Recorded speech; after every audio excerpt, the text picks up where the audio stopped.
Hi, this is Dean Grossnickel, your local Syngenta agronomist, and I kind of briefly want to talk to you about what I'm seeing in the field here before we get to harvest.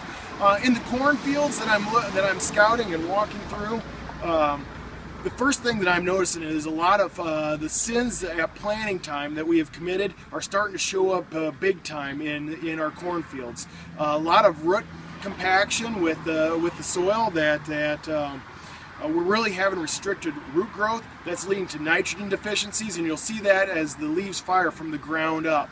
That's going to lead to reduced ear size and overall unsatisfactory yield results. So what can we do about that?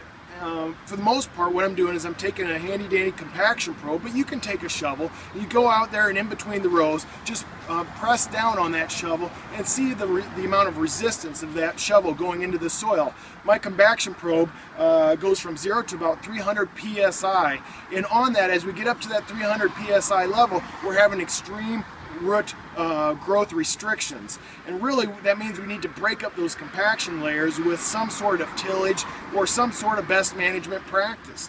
When our roots are restricted, we can't access the nitrogen, the potassium, anything that has that mass flow, because we do not have the porosity in that soil profile.